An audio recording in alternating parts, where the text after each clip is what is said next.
Italy has announced it is closing its ports to NGO ships. Now, depending on where you are, left or right, you're going to have a different understanding of what these ships do. To the left, these are refugee rescue ships. They are patrolling the Mediterranean to save lives. When these refugees' boats topple over, the NGOs are there to rescue them. But to the right, these NGOs are actually working with human traffickers, going to the Libyan coast, picking people up, and ferrying them straight into Europe. Today's news is part of a larger story, where over the past few weeks, several different European countries have voiced their concerns over the migrant crisis, and have even turned ships away.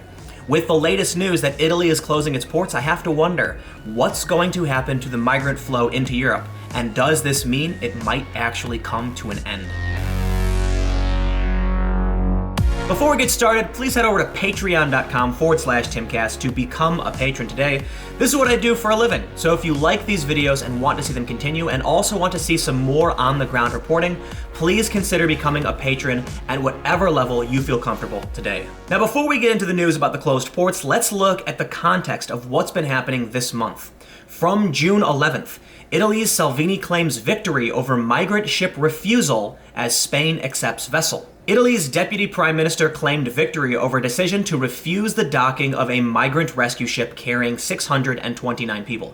The Spanish Prime Minister, Pedro Sanchez, said Monday afternoon that the country would give safe harbor to the Aquarius after both Italy and Malta refused to let the ship disembark on its shores. Sanchez said the ship will instead dock in Valencia. Salvini had revealed the new government stance against immigration on Sunday by refusing to allow the search and rescue ship Aquarius, which is carrying 629 migrants, to dock in an Italian port, saying Malta was near to the ship's location and that it should accept the vessel. Malta refused, promoting a diplomatic rift within Italy and leaving the migrant vessel in limbo. If it is true that Malta was closer, it's interesting that the Aquarius wanted to dock in Italy instead, because this plays into the concerns from many people on the right, that these NGO rescue ships are actually just ferrying people to Europe, not actually trying to rescue them. The logic is this: if someone needs to be rescued, you pick them up and bring them to the nearest port. I believe that's international law. According to Doctors Without Borders, they say, put humans live first. Ahead of the European Council meeting next week, Médecins Sans Frontières calls on European governments to put human lives first. They must facilitate swift disembarkation in the closest safe ports in Europe, where rescued people can receive adequate care, and ensure those in need of international protection are able to apply for asylum or other forms of protection. So there's the NGO argument, that they need to go to a port where they can receive adequate care and apply for asylum. So maybe that isn't Malta. But nonetheless, Italy said no. Now, even though Spain agreed to take in the Aquarius, we saw this story on the 26th of June. Spain says we can't be Europe's sea rescue service. Second EU standoff on migrants as Madrid refuses to take 230 from NGO boat, forcing Italy to cave in and accept some, despite Deputy PM's claim to have halted invasion. Spain's Prime Minister, Pedro Sanchez, said there must be a common answer to the crisis in the Mediterranean from various countries in the EU, and did not agree to take in the Mission Lifeline charity ship, which is now heading to Malta. Italian Prime Minister Giuseppe Conte said the ship would go to the tiny island off which it had been stranded since Thursday, adding that Italy would take in some of the migrants on board. But the country's Deputy Prime Minister, Matteo Salvini, tweeted that Italy had stopped an invasion after forcing 2 charity boats to dock elsewhere.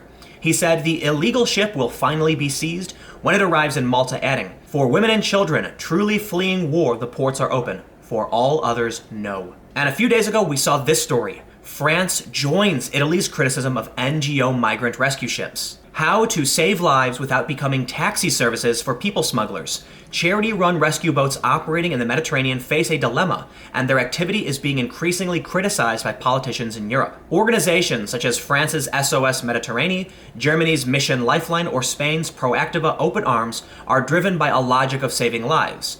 Without them, even more people would have perished than the roughly 1,000 already dead or missing in the Mediterranean this year. But French President Emmanuel Macron has now added his voice to critics who see the NGOs as helping the violent gangs that make millions offering mostly African migrants a passage to Europe. He said on Tuesday that Mission Lifeline had defied all the rules when it took migrants onto its boats last week when the Libyan Coast Guard was already intervening. "We cannot permanently accept the situation," he warned in comments in Rome, adding, "In the end, we are playing into the hands of smugglers by reducing the risks of the journey." This is huge news, because for the longest time it was people on the right claiming that human traffickers and smugglers were using NGO ships to make money. That these NGO ships are going as close as legally possible to the Libyan shores and just picking migrants up and ferrying them to Europe. The argument was that they were not working as search and rescue vessels. They were actually working as a ferry service. So it's interesting now to see that several European Union nations are calling out essentially the same thing, that they have to be careful because they are playing into the hands of smugglers. And then we have the news from today. Migrant crisis. Italy Minister Salvini closes ports to NGO boats. Mr. Salvini has often accused the NGOs of encouraging the trafficking of migrants. He told Corriere della Sera these NGOs were no longer legitimate. He also hailed the agreement reached by European Union leaders in Brussels that Italy hopes will lessen its burden. Thousands of migrants, mainly from African countries, have reached Italy. The number is 95% lower than at the peak of the crisis in 2015, the EU says, but started to rise again recently. Several Central European states have so far rejected an EU scheme to relocate 160,000 refugees from overcrowded camps in Greece and Italy. Mr. Salvini posted an image on his Facebook showing one of the rescue boats with the hashtag #CloseThePorts. His message read, "Halt the mafia of human trafficking. The fewer that depart, the fewer will perish." I need to point out something important in these articles. You can tell their bias based on what they call these people. In the BBC article, you can see that they refer to them as refugees, but CNBC calls them migrant ships. And yes, it may be refugees in these camps, and that's what they're referring to. But often we see this. Certain publications will refer to these people as refugees, other publications will refer to them as migrants. In my opinion, based on my research, I think they're overwhelmingly migrants. That means they are people coming from African nations in search of work and not seeking safety from violence or war. But in order to understand some data, let's take a look at the UNHCR. Here we can see a map showing that, as of this year, 17,781 have entered through what's called the Western Mediterranean route. The Central Mediterranean route includes Algeria, Tunisia, and Libya, and mostly enters into Italy, where we saw 16,520 people so far. And the Eastern Mediterranean route is 13,435. It's really important that you understand the difference in each of these routes for one simple reason. The people coming into Europe are coming from various places, and it is obvious that people coming from Niger or Mali or wherever else aren't going to travel all the way over here and enter in through the east. When we're talking about the likelihood of actual refugees seeking aid, it's most likely going to be the Eastern Mediterranean route entering Greece. And I went to Greece. I was in Athens, and I interviewed many people, and most of them were from Middle Eastern nations like Afghanistan or Syria. The concern arises with Libya, where most people believe it is Nigerians moving up into Libya to make their way into Europe. But let's take a look at the actual numbers. The largest percentage, at 19.5%, are coming from the Syrian Arabian Republic. And I think it is fair to say that people fleeing Syria are refugees. People who are fleeing Iraq are refugees. And when we look over at the demographics of men, women, and children, Italy said, women and children who are fleeing war, the ports are open. But 62% of those entering Europe are men, in which case these people are going to be left out when it comes to Italy's ports. This is a very, very complicated story. There's an old UNHCR report that says for the most part, most people entering Europe are economic migrants and not refugees. But when we look at the numbers on their own website today, we can see that the numbers are dramatically down, and there is a decent portion of people coming from nations where we can assume they are fleeing war and violence. But the story about paying human traffickers and smuggling people into Europe isn't new. It's been going on for a while. This story from just over a year ago. Charities pay people traffickers. Libyan Coast Guard's astonishing claim.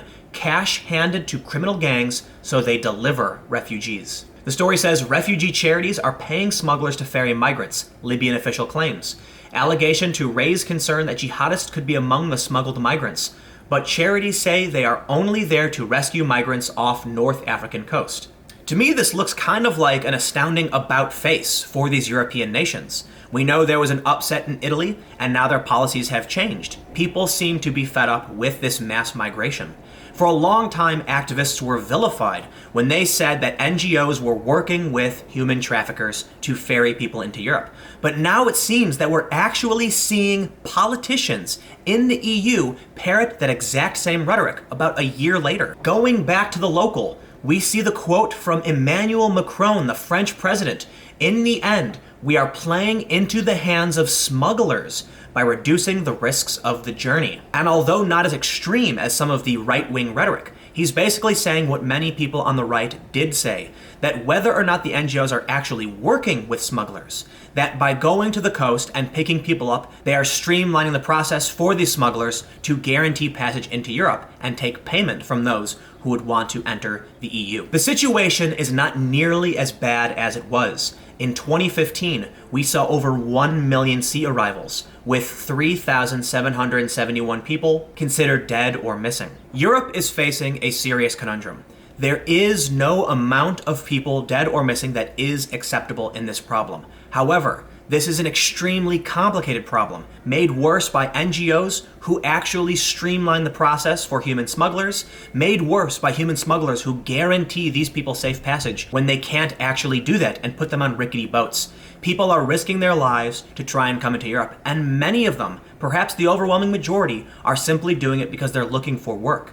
Europe needs to solve this problem, as do some of these African nations. And I don't know what the solution's going to be, but I will say, it is shocking to me to see this change in demeanor from Europe. Closing off the ports, Spain, Italy, and France, all criticizing the migration coming from Africa. But let me know what you think in the comments below. Do you think we might actually see Europe try and close off its ports to prevent this migration? Or is this just a bump in the road and it's going to keep carrying on? Again, comment below. We'll keep the conversation going. You can follow me on Twitter at Timcast. Stay tuned. New videos every day at 4 p.m. And if you made it this far, go to youtube.com/TimcastNews, where I have much looser, more opiniony videos that will be up later today.